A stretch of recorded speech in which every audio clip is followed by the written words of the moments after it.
জয় তরুণের জয়, জয় পুরোহিত আহিতাগ্নিক, জয় জয় চিন্ময়। স্পর্শে তোমার নিশা টুটেছিল, উষা উঠেছিল জেগে, পূর্বতরণে বাংলা আকাশে অরুণ রঙিন মেঘে, আলোকে তোমার ভারত এশিয়া জগৎ গেছিল রেঙে।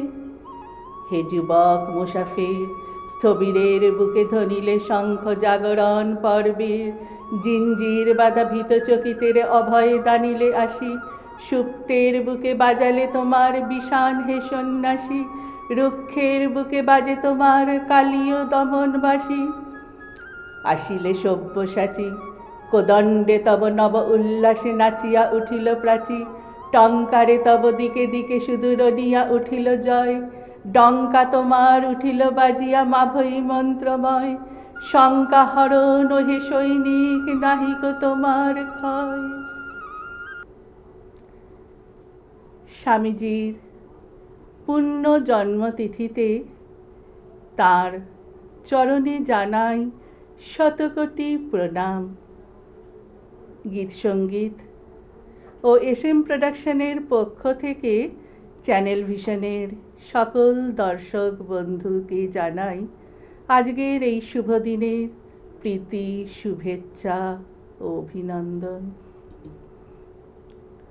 আজ স্বামী বিবেকানন্দের শুভ জন্মতিথি উৎসবের অনুষ্ঠান নিয়ে চলে এসেছি আমার বন্ধুদের নিয়ে।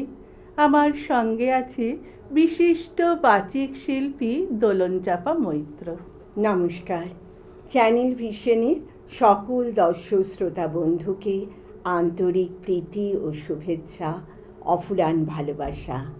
স্বামী বিবেকানন্দের জন্মতিথিতে তাঁকে জানাই আমার অন্তরের শ্রদ্ধা, প্রণাম। আমার এপাশে বিশিষ্ট সুরকার, গীতিকার, কম্পোজার ও গিটারিস্ট শ্রী বুলু ভক্ত। আর আমাকে তো আপনারা চেনেনই, আপনাদের বন্ধু ও বাচিক শিল্পী লোপামুদ্রা সরকার। স্বামী বিবেকানন্দের সম্পর্কে বলতে গেলে কোথা থেকে যে শুরু করব ভেবেই পাই না। এমন মহান জীবন, অথচ কত স্বল্প দৈর্ঘ্যের জীবন ছিল তার। উত্তর কলকাতার বর্ধিষ্ণু সিমলা অঞ্চল, সেখানে এক ধর্মপ্রাণ দম্পতির বাস, বিশ্বনাথ দত্ত এবং ভুবনেশ্বরী দেবী। তাদের ঘরে কোনো কিছুরই অভাব ছিল না, অভাব ছিল শুধু একটি পুত্র সন্তানের। সেই জন্য ভুবনেশ্বরী দেবী দিন রাত বাড়ির শিবের মাথায় জল ঢালতেন আর একটি পুত্র সন্তানের জন্য প্রার্থনা জানাতেন। অবশেষে বাবা বিশ্বনাথের দয়া হলো, তার ঘর আলো করে 1863 সালের 12ই জানুয়ারি এক পুত্র সন্তান জন্মগ্রহণ করল। তার নাম রাখা হলো বীরেশ্বর বা বিলে। পরবর্তীকালে যিনি নরেন্দ্রনাথ দত্ত বা বিবেকানন্দ নামে বিশ্ব জুড়ে প্রসিদ্ধি লাভ করেন, কিন্তু ছোটবেলায় সকলে তাকে বিলে বলেই জানত। এই বিলে কিন্তু ছোটবেলায় কম দুরন্ত ছিলেন না। যখনই তার দুরন্তপনা খুব বেড়ে যেত, মা তার মাথায় ঘরা ঘরা জল ঢালতেন আর সেই সঙ্গে শিব মন্ত্র উচ্চারণ করতেন। ব্যাস, বিলে অমনি শান্ত। আমাদের এই বিলে খুব সাহসীও ছিলেন। যখন একটু বড় হয়েছেন তখন তার প্রিয় খেলা ছিল বাড়ির পাশে একটি চাপা গাছের ডালে দোল খাওয়া। একদিন এক প্রতিবেশী বৃদ্ধ ভদ্রলোক সেখান দিয়ে যাচ্ছিলেন। তার বিলেকে দেখে মনে হলো এই ছেলেটি যদি এখন গাছ থেকে পড়ে যায় কি হবে, হাত পা ভাঙবে তো। তাই তিনি বিলেকে ভয় দেখাবার জন্যে বললেন, ওই গাছে উঠো না, ওই গাছে কিন্তু ব্রহ্মদৈত্য থাকে। তখনকার মতো তাকে সম্মান দিয়ে বিলে গাছ থেকে নেমে এলো। কিন্তু যেই তিনি চলে গেলেন আবার বিলে গাছে উঠে দোল খেতে লাগলো। তার বন্ধুরা বলল, কি রে, তোর ভয় করছে না ওই গাছে যে ব্রহ্মদৈত্য আছে?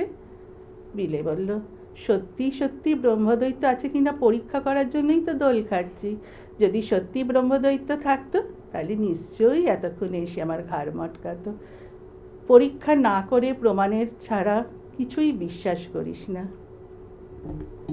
ছোটবেলায় বিলের আরেকটি প্রিয় খেলা ছিল ধ্যান ধ্যান খেলা। তিনি যখন ধ্যান করতেন তখন সত্যি সত্যি ধ্যানে নিমগ্ন হয়ে যেতেন। একদিন যখন এইরকমই ধ্যান ধ্যান খেলছেন, তার অন্য বন্ধুরা খেলা করলেও তিনি সত্যি ধ্যানে নিমগ্ন হয়ে গেছিলেন। সেই সময় ওই ঘরে একটি বিষধর সর্প প্রবেশ করল। বন্ধুরা তো ভয়ে তক্ষুনি পালিয়ে গেল, কিন্তু বিলে তো সত্যি ধ্যানে নিমগ্ন, তিনি কিছু টেরই পেলেন না। কিছুক্ষণ পরে ওই বিষধর সর্প নিজে থেকেই ঘর ছেড়ে চলে গেল। পরে যখন তার পিতা তাকে প্রশ্ন করেছিলেন যে সে কেন ঘর ছেড়ে যায়নি, তখন বিলে উত্তর দিয়েছিল, আমি তো তখন এক আনন্দের রাজ্যে বিচরণ করছি, আমি টেরই পাইনি ঘরে সর্প প্রবেশ করেছে। বিলে অসাধারণ মেধাবীও ছিলেন। তাকে যে গৃহশিক্ষক পড়াতে আসতেন তিনি বিভিন্ন পুস্তক থেকে পাঠ করে যেতেন, আর বিলে সেটা শুনে শুনেই তার মুখস্থ হয়ে যেত। পরে গৃহশিক্ষক যেখান থেকে প্রশ্ন করতেন বিলে সঠিক উত্তর দিতে পারত।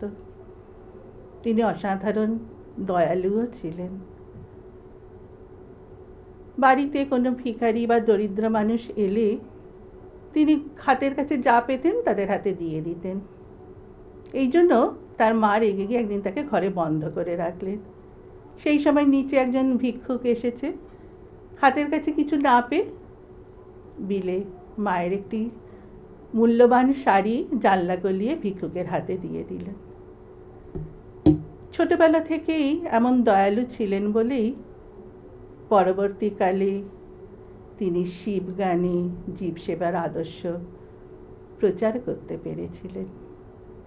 তাহলে দোলন, তোমার কাছে কিছু শুনে নি। আমি বিশ্বকবি রবীন্দ্রনাথ ঠাকুরের কথা দিয়ে শুরু করছি। তিনি বলেছিলেন, যদি ভারতবর্ষকে জানতে চাও তবে বিবেকানন্দকে জানতে হবে। বিবেকানন্দ বলেছিলেন, প্রত্যেক মানুষের মধ্যে ব্রহ্মের শক্তি। বলেছিলেন, দরিদ্রের মধ্য দিয়ে নারায়ণ আমাদের সেবা পেতে চান। বিবেকানন্দের এই বাণী সম্পূর্ণ মানুষের উদ্বোধন বলেই কর্মের মধ্য দিয়ে, ত্যাগের মধ্য দিয়ে মুক্তির পবিত্র পথে আমাদের যুবকদের প্রবৃত্ত করেছে। আমি কবি কাজী নজরুল ইসলামের বিবেকানন্দ সন্ন্যাসী বীর শোনাচ্ছি। জয় বিবেকানন্দ সন্ন্যাসী বীর, চিরগৈরিক ধারী। জয় তরুণ যোগী, শ্রীরামকৃষ্ণ ব্রত সহায়কারী। যজ্ঞাহুতির হোমশিখা সম, তুমি তেজস্বী তাপস পরম। ভারত অরিন্দম নম নম, বিশ্বমঠ বিহারী। মদগর্বিত বলদর্পীর দেশে, মহাভারতের বাণী শোনায় বিজয়ী। ঘুচাইলে স্বদেশের অপযশ গ্লানি। নবভারতে আনিলে তুমি নববেদ, মুছে দিলে জাতি ধর্মের ভেদ। জীবেশ্বরে অভেদ আত্মা, জানাইলে হুঙ্কারী। জয় বিবেকানন্দ সন্ন্যাসী বীর চিরগৈরিক ধারী। বাহ, অপূর্ব, খুব সুন্দর লাগলো। আর ভুলুদা, তাহলে তোমার কাছে এবার একটা সুন্দর বাজনা শুনে নি।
সত্যি মনটা ভরে গেল।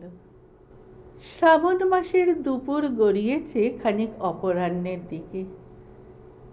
আকাশে এখন বিদ্যুৎ গর্ভা মেঘ। প্রশস্ত ঘরটির এক প্রান্তে বসে আছেন অনিন্দ কান্তি এক পুরুষ। তার দুপাশে খঞ্জনি, এসরাজ ও পাখোয়াজ বাদক। রূপবান যুবকটির নাম রবীন্দ্র। তিনি গান তোলাতে এসেছেন ৩-৪টি যুবাকে। রবীন্দ্র নিজেই লেখেন, সুর বসান, খুব বেশি লোক শোনেনি এ গান।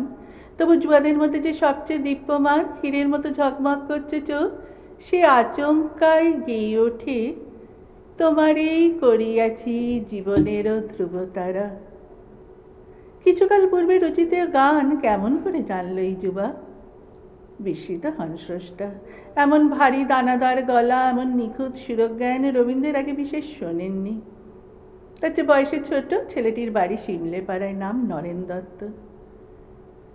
গান শুনতে শুনতে রবীন্দ্র অন্যমনস্ক হয়ে পড়েন। নরেন গাইছে এক আকুতি থেকে, যেন সেই ঈশ্বর অভিলাষী। দুজনের আর কখনো দেখা হবে না, হবে না বাক্যালাপ। শুধু দুই বিশাল পাহাড়ের মধ্যে নাম না জানা এক রূপলি জলধারার মতো রয়ে গেল।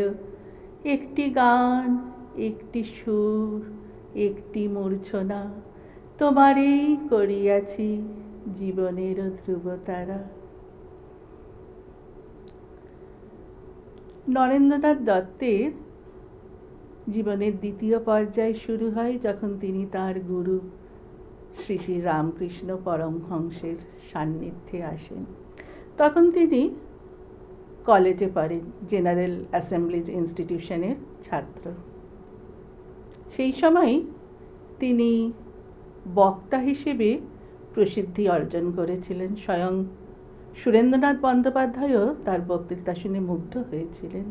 সেই সময় একদিন তার প্রতিবেশী সুরেন্দ্রনাথ মিত্রের বাড়িতে ঠাকুর শ্রী শ্রী রামকৃষ্ণদেব এসেছেন।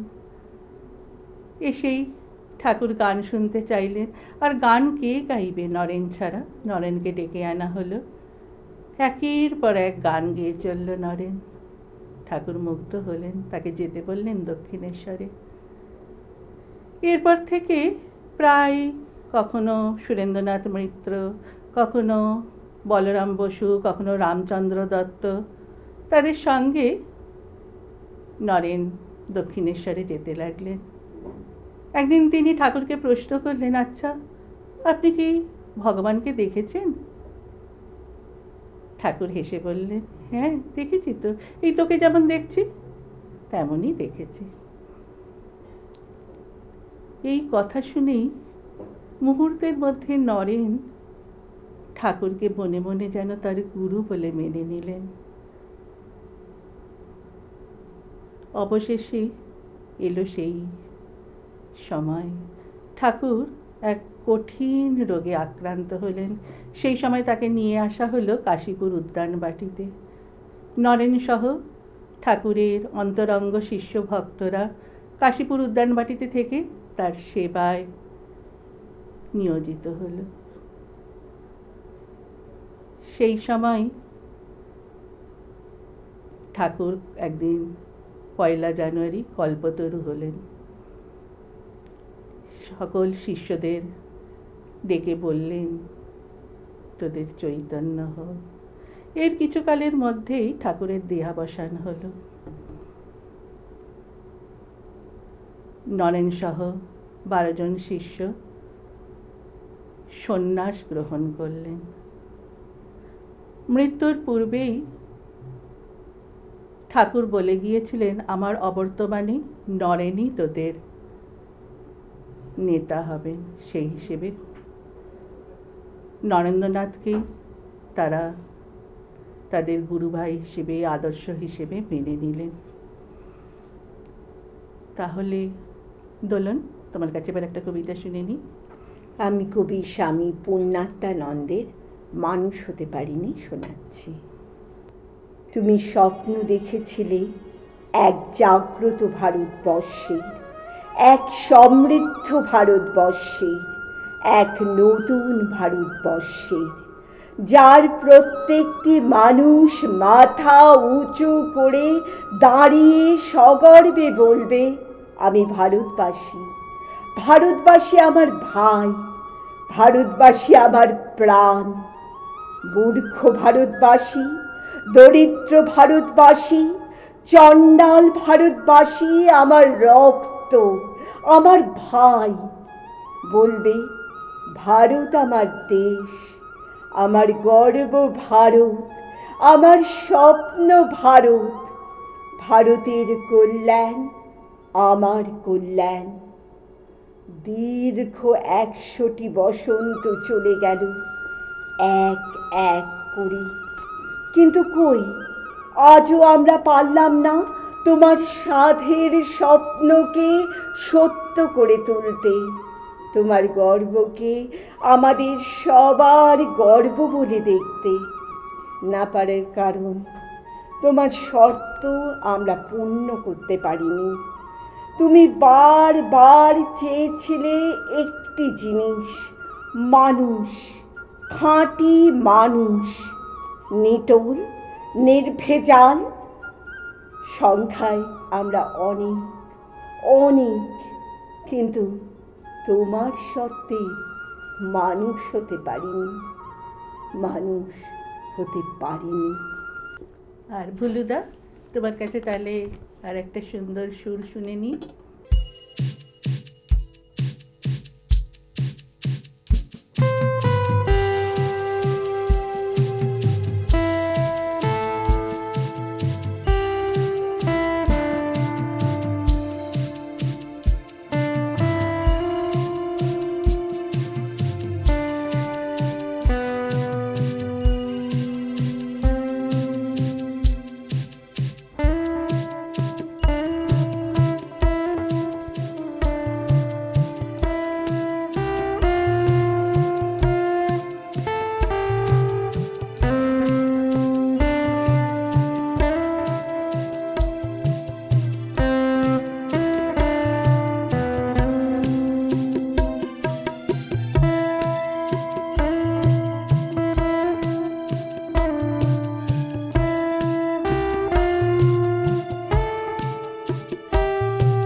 আনন্দে ভরে গেল। আজকের দিনের উপযুক্ত পরিবেশ যেন রচিত হয়ে গেল।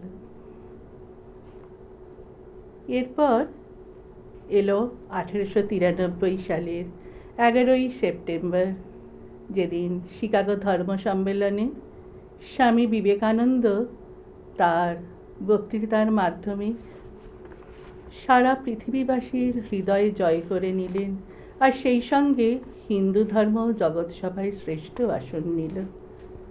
তাহলে দোলন, তোমার কাছে একটা কবিতা শুনে নি। আমি স্বামী বিবেকানন্দের কিছু বাণী শোনাচ্ছি, যা আমাদের কাছে মন্ত্রের মতো। ওঠো, জাগো এবং লক্ষ্যে না পৌঁছানো পর্যন্ত থেমো না। ইচ্ছা শক্তি জগৎকে পরিচালনা করে থাকে। এমন কাজ করে চলো যে তুমি হাসতে হাসতে মরবে, আর জগৎ তোমার জন্য কাঁদবে। আমি কবি বনফুলের 4 লাইন বলে শেষ করছি। বিবেকানন্দ কোনো একটি ব্যক্তি নন, তিনি ভারতবর্ষের আত্মার অভিব্যক্তি, যা অভিভূত করেছে সারা বিশ্বকে। অভিনব বিরাট প্রতিষ্ঠান তিনি। চক্রগদার সাথে এনেছিলে তুমি শঙ্খ পদ্ম হেরিষি তোমার হাতে, এনেছিলে তুমি ঝড় বিদ্যুৎ, গেয়েছিলে তুমি সাপ, এনেছিলে তুমি রণবিপ্লব, শান্তি কুসুম দাম। মাভৈ শঙ্খে বাজিতে তোমার নরনারায়ণ নাম। জয় তরুণের জয়, আত্মাহুতির রক্ত কখনো আধারে হয় না লয়। তাপসের হার বজ্রের মতো বেজে ওঠে বারবার, নাহিরে মরণে বিনাশ, শ্মশানে নাহি তার সংহার। দেশে দেশে তার বিনা বাজে বাজে কালে কালে ঝঙ্কার, দেশে দেশে তার বিনা বাজে বাজে কালে কালে ঝঙ্কার, দেশে দেশে তার বিনা বাজে বাজে কালে কালে ঝঙ্কার। গীত সঙ্গীত ও এসএম প্রোডাকশনের পক্ষ থেকে স্বামী বিবেকানন্দের পূর্ণ জন্মতিথি উৎসবে সকল চ্যানেল ভিশনের বন্ধুদের জানাই আন্তরিক প্রীতি, শুভেচ্ছা, অভিনন্দন, এবং সেই সঙ্গে স্বামীজির চরণে জানাই শতকোটি প্রণাম।